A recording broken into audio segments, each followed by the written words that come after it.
Hi guys, I am Sneha and you are watching my channel Book Junction. Welcome to today's video. So today's video is going to be very exciting. I'm really pumped to share this video with you guys. So this idea came in my mind that I should share with you my reading journey update because so much has changed in terms of my reading habits, and the books that I used to like were so different from the books that I like now. And I've gone through the whole journey of falling in love with the genre and then falling out of it. So it's been a hell of a journey, and I think it doesn't really matter in which stage you are in. Maybe you are a beginner, or maybe you are still in the stage where you are figuring out which is the genre that you particularly love.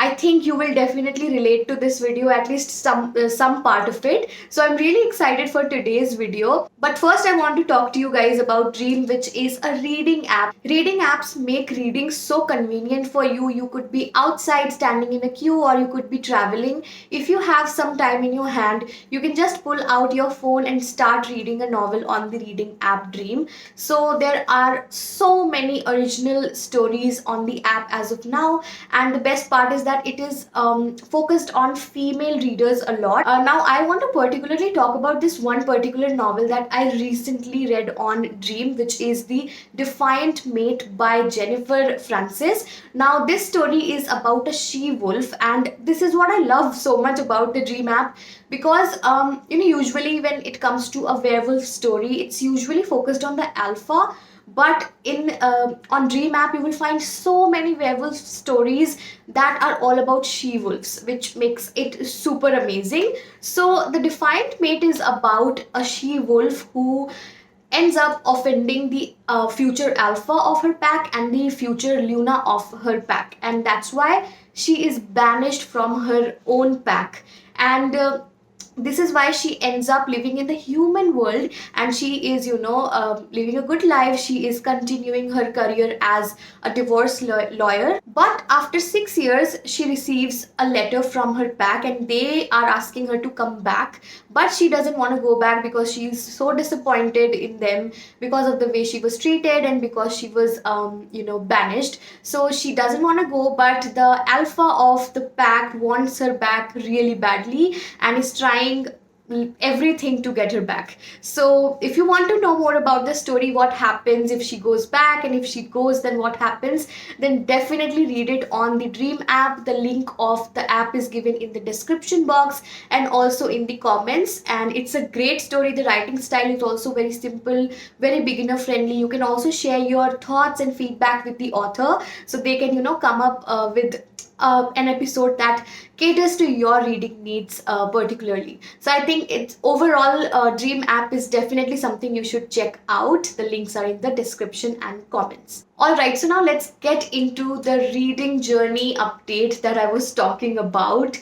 I think I'll start from the very beginning of my reading journey because I think it's very relatable with so many of you guys. I started my reading journey by reading love stories, romance books that were pretty mainstream. For example, I too had a love story. I devoured that book, and then I went ahead and read Revolution 2020, all these books that are like super mainstream. So I was reading those kinds of books, and that's when I realized that I have a thing for reading, and reading is helping me so much in just becoming more focused and living a better life. I don't need to rely on socializing, and personally I was never really a social person. I have always been sort of an introvert, so reading came as a refuge to me. And with those books I realized that I have a thing for reading, and then I went ahead and attended the book fair, the International Kolkata Book Fair, got a bunch of books. I still remember the 4 books that my dad got me. Those were I think there was Mein Kampf, Anne Frank's Diary, Cloud Messenger by Amir Hussain, and which was the other one?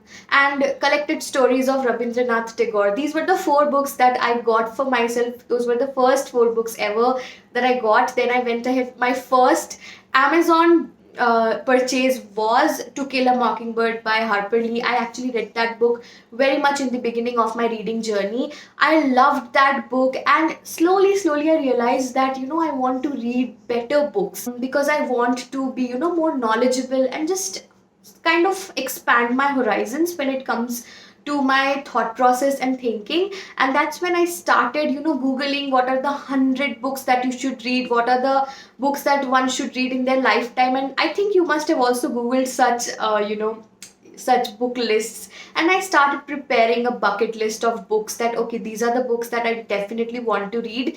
Then I came across the book The Alchemist by Paulo Coelho, and I fell in love with that book. It was such an amazing experience. I think when you read that book in the phase when you're just getting into reading, I think that's when that book hits you so much better than it will if you read it later on, in when you have already become an advanced reader, or when you have already read a bunch of books, because you need to have that innocence in you. I don't really know if that's the right word, but I think you will understand.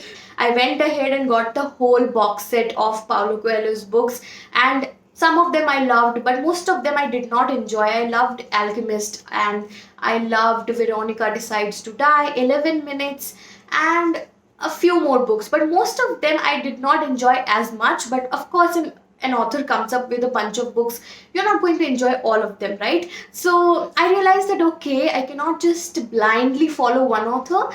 Sometimes you enjoy a book from a particular author doesn't mean you are going to enjoy all of their books. And that's when I moved on from that phase of just fangirling on a particular author and then getting disappointed because I didn't like their other books. However, after reading John Green books, I realized that I have a thing for YA books. I just fell in love with those books because they are just, so relatable, especially if you are in that phase with respect to your age. So somehow, anyway, I don't want to get too deep into this discussion, but somehow I suddenly stopped relating to the characters and the books, and that's when I took a back seat. I was like, no more YA for me at this point. Sometimes what happens, you love a genre, but you have read so much that it's not new anymore, it doesn't excite you anymore. So I thought maybe it's that. So I stopped reading YA for a while and started reading non-fiction. And reading non-fiction helped me so much, especially self-help. Now, non-fiction is a big genre. It has so much in it. It has autobiographies, it has books based on psychology, it has self-help books. So I started tapping onto this genre and started reading more of all these authors. And I think that was the phase when I grew so much as a person, because it helped me a lot. I had so many unresolved issues. I cannot even begin to tell you how much self-help books have helped me. I know people have a very they don't have a very open mind when it comes to self-help books. There is a section of society that loves self-help, and then there is a section of readers who just absolutely detest self-help books. And I think it's totally up to where you are in your life. Sometimes you're not in that place where you would enjoy a self-help book. For example, right now I am in a stage where I'm not enjoying self-help books anymore, so I have taken a back seat. But at that point, I was all about improving myself. I just needed something to look forward to, and that was improving myself. And that's why it just hit me very differently. And I think self-help books are also about how much you are ready to absorb, how much you are available emotionally and mentally to work on yourself. I am where I am because of those books, and if I have a good temperament today, it's because of those books. So I owe it back to those books, and that's why I'm mentioning this. Anyway, so yeah, my reading journey after 25 was definitely more on the non-fiction side, but I was also reading fiction, and my taste in fiction definitely changed. I was not much about romance anymore. I was not much about YA anymore. I had a phase of reading a lot of crime thrillers, enjoyed them thoroughly, got a lot of mystery boxes from different brands like Kitabe, 99 Books Card, and Bookchore. Got so many mystery boxes based on the mixed fiction or crime thriller genre, and enjoyed reading so many books. I think I used to go crazy when I would get a mystery box. I would just read one book after the other, and I had a blast reading those books. I'm 27 right now. I am at a phase where, yeah, I'm still like, I'm again looking for a particular genre to fall in love with. I'm not saying that you need to have a particular genre that you enjoy, but you just know what are the kinds of books that you enjoy. So at this point of time, I'm not really sure what are the books that I love. So my most recent read was A Short History of Nearly Everything. It was such an amazing read. I've still not finished it. I really enjoyed that book, and I got another book which is also very similar to A Short History. And I think I'm now more on this side where I just want to. It's definitely more focused on non-fiction. So I think at this point I am more about gaining more knowledge. I had my self-awareness phase. That's still there. I would love to read more such books, but I realized that recently when I was reading self-help books, I was not enjoying, actually more than enjoying, I was not able to absorb what's in there. I don't have that time right now to indulge in self-help. I think self-help and self-care is such a luxury, and you don't get to do that all the time. So when you get to do that, you should definitely do it.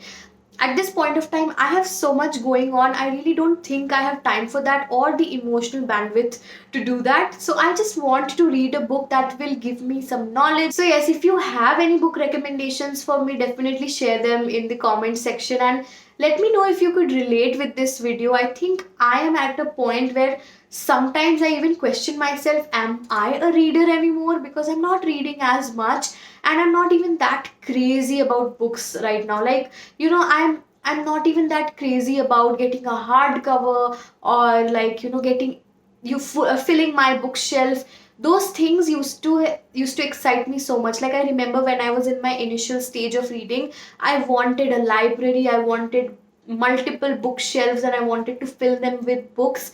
But I think that urge has gone down so much. I don't know if it's life in general that makes you like this, but I think I'm just not fascinated with vanity metrics anymore. I don't really care about, having a bookshelf filled with books. I just want to feel fulfilled after reading a book. Doesn't really matter if I take ages to finish it. I just want to feel that magical feeling after finishing a book, which I am starting to feel again a little bit, but not as much. So, yeah, if you have any recommendations for me, or if you want to share something with me, definitely do that in the comment section. We can have a little chat there. And yeah, I'll see you in my next video. But if you haven't hit the like button, definitely hit the like button and also the bell icon, because there are so many great videos coming up next. Subscribe to my channel, and I'll see you in my next one. Until then, bye bye.